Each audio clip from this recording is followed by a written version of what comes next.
Hello everyone, welcome to our new series of quantitative aptitude, जिसमें हम पहला chapter कर रहे हैं नंबर सिस्टम का, जिसमें हम सबसे पहले बेसिक कॉन्सेप्ट देखेंगे, टाइप ऑफ नंबर्स से देखेंगे जैसे नेचुरल नंबर्स, ऑड, इवन। उसके बाद डिविजिबिलिटी रूल्स चेक करेंगे वेरियस नंबर्स के साथ।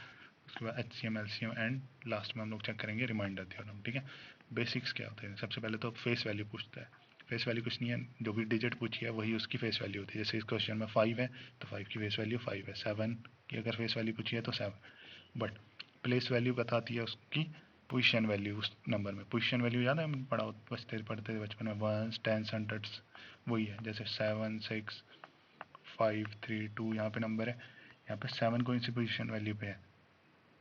10th, तो इसकी प्लेस वैल्यू कितनी होगी? 70। 5 कौन सी पोजीशन वैल्यू पे है? 100, तो इसकी प्लेस वैल्यू क्या होगी? 500। ठीक है, इन दोनों में कंफ्यूज नहीं होना, इसलिए ये वाला क्वेश्चन पूछा जाता है क्योंकि बच्चे कंफ्यूज हो जाते हैं। उसके बाद नेचुरल नंबर। नेचुरल नंबर में क्या आ गए? जो भी काउंटेबल नंबर्स हैं वो क्या हो गए? Natural number. 1, 2, 3, 4 जितने भी काउंटेबल नंबर्स हैं वो क्या होंगे? Natural numbers. उसके बाद होल नंबर्स। काउंटेबल नंबर्स के सेट में अगर मैं जीरो ऐड कर दूँ तो क्या हो जाते हैं? Whole numbers. इंटीजर्स में हमारे पास नेगेटिव नंबर्स भी ऐड हो जाते हैं, -1, -2, 0, +1, +2, तो ये क्या हो गया? इंटीजर्स।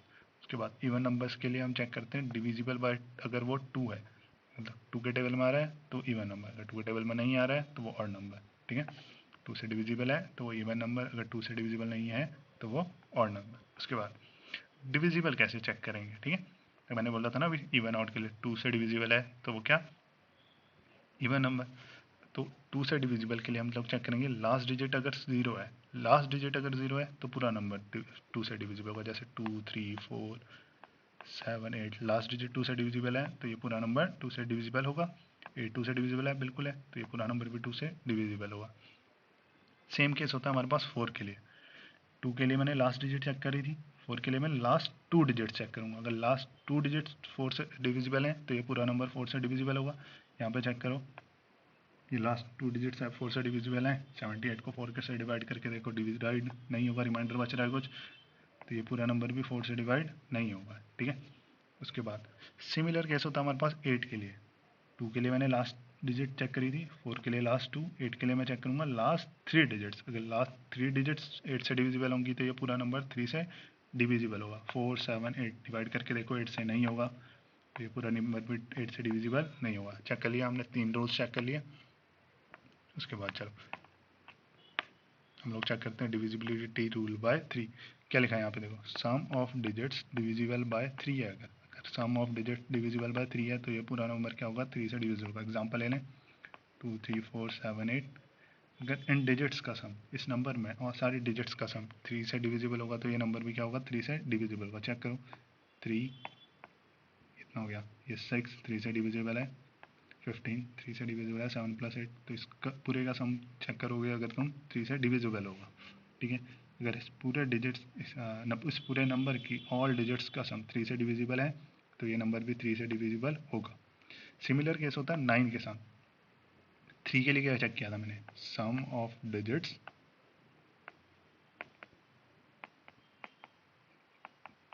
3 से डिविजिबल है। ठीक है, अगर 3 से डिविजिबल है, सम ऑफ डिजिट 3 से डिविजिबल है तो नंबर ऑल्सो डिविजिबल बाय 3 था। सिमिलर केस हो जाता है 9 के लिए। ठीक है, अगर सम ऑफ डिजिट्स 9 से डिविजिबल है, ठीक है, ये समझ आना, सम ऑफ डिजिट्स 9 से डिविजिबल है तो नंबर पूरा क्या होगा? 9 से डिविजिबल होगा। चेक करो यहाँ पे, जो तुम्हें एग्जांपल में दे रखा है मैंने यहाँ पे, इसको चेक करो और कमेंट करो क्या ये नंबर 9 से डिविजिबल था या नहीं। 2, 3, 4, 7, 8। चलो उसके बाद हम लोग चलते हैं 5 के लिए।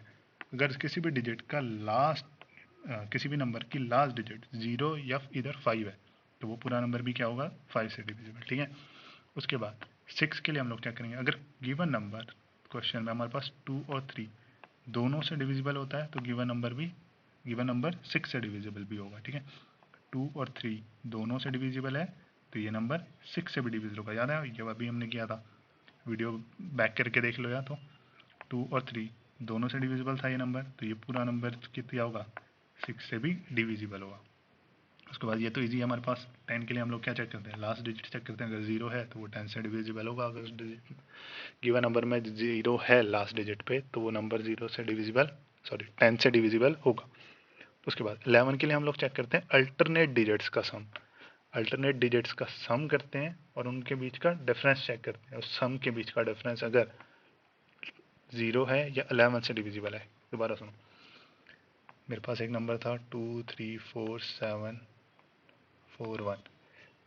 इस गिवन नंबर के अल्टरनेट डिजिट्स का सम, अल्टरनेट डिजिट्स का सम क्या है, 11 से डिविजिबल होगा अगर, तो ये पूरा नंबर भी क्या होगा, 11 से डिविजिबल। चेक करो, 4 + 7 + 4 कितना हो गया, 10। 7 + 3 + 1 11। अब इन दोनों के बीच का डिफरेंस कितना है, 1। अगर डिफरेंस 11 से डिविजिबल है या 0 है तो ये पूरा नंबर भी 11 से डिविजिबल होगा। यहाँ पे डिफरेंस 11 से डिविजिबल है नहीं, तो ये पूरा नंबर 11 से डिविजिबल होगा, बिल्कुल भी नहीं। तो कमेंट में लिखो, मैंने एक नंबर लिखा है तो मैं 241798, ये 11 से डिविजिबल होगा या नहीं। चल ठीक है, ये इसका आंसर तुम लोग कमेंट में करोगे।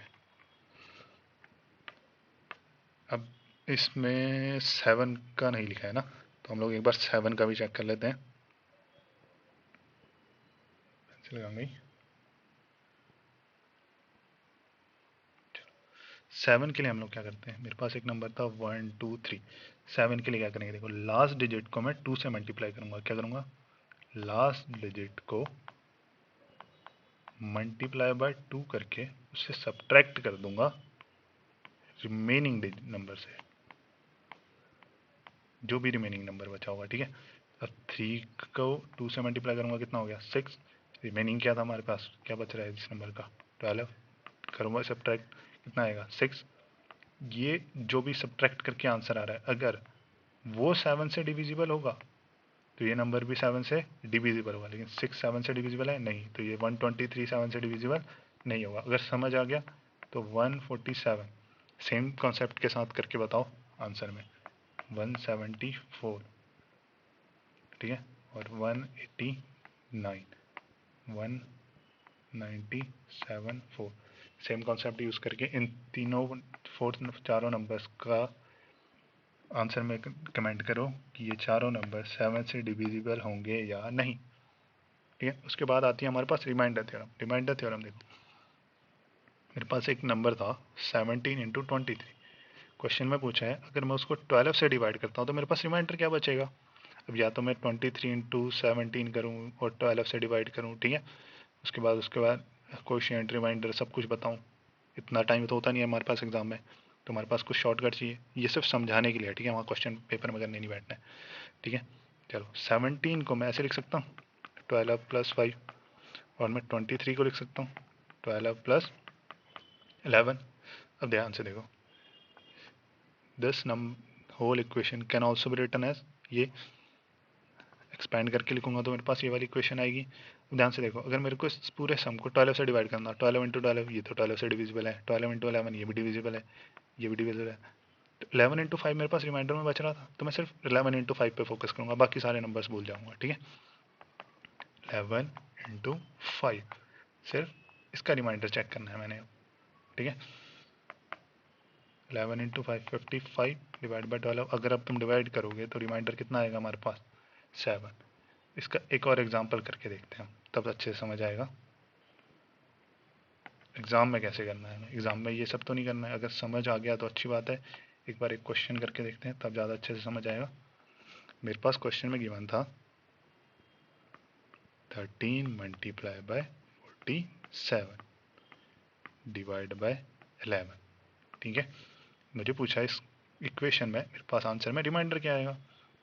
मैं क्या करूँगा, मैंने क्या अभी यहाँ क्या किया, 12 से डिवाइड करना था तो 12 प्लस जो भी एक्स्ट्रा नंबर बच रहा था उसके फॉर्मेट में लिख रहा था मैं। तो फिर यहाँ पे देखो 11 + 2 लिख सकता हूँ मैं इसको, बिल्कुल लिख सकता हूँ।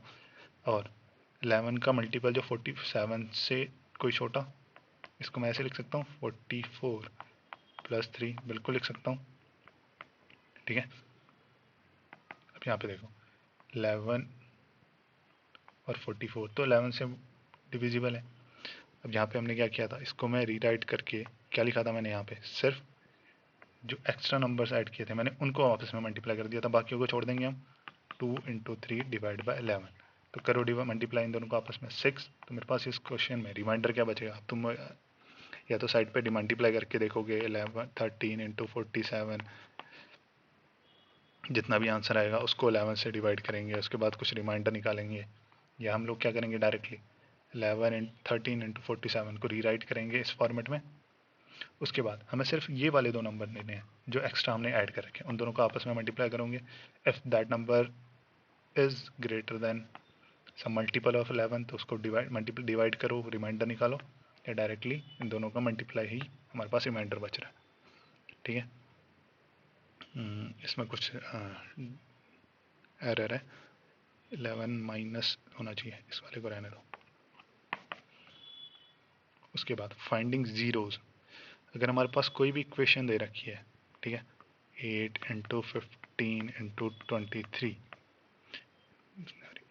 25,